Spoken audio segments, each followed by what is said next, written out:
புனர்வாழ்வளிப்பு மீள்குடியேற்ற அமைச்சினால் நிர்மாணிக்கப்படவுள்ள வீட்டுத் திட்டத்தில் மீள்குடியேறியவர்களுக்கு முன்னுரிமை வழங்குவதற்கு திட்டமிடப்பட்டுள்ளதாக அமைச்சு குறிப்பிட்டுள்ளது. அமைச்சின் செயலாளர் வியனா சிவஞான ஜோதியினால் வெளியிடப்பட்டுள்ள ஊடக அறிக்கையில் இந்த தகவல் சுட்டிக்காட்டப்பட்டுள்ளது.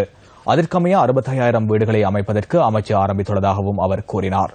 புதிதாக அமைக்கப்படவுள்ள வீடுகளில் சூரிய சக்தி, மின்சாரம், நீர் மற்றும் துப்புரவு ஏற்பாடு என்பனவும் உள்ளடக்கப்படும் எனவும் மீள்குடியேற்ற அமைச்சு மேலும் குறிப்பிட்டுள்ளது.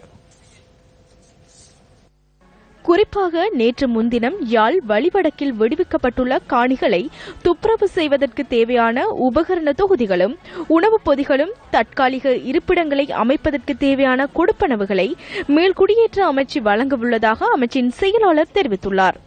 வடக்கு கிழக்கு பகுதிகளில் யுத்தத்தால் பாதிக்கப்பட்டவர்களுக்கு நீடித்திருக்கக்கூடிய தீர்வை வழங்கும் வகையில் பாதுகாப்பு படை வசமிருந்த காணிகள் கட்டம் கட்டமாக விடுவிக்கப்படுவதாகவும் அவர் குறிப்பிட்டுள்ளார்.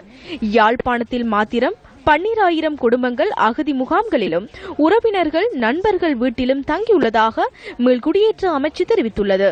வழிவடக்கில் நேற்று முன்தினம் 701.5 ஏக்கர் காணி ஜனாதிபதி மைத்ரிபால சிறிசேனவின் பணிப்பின் கீழ் விடுவிக்கப்பட்டமை குறிப்பிடத்தக்கது.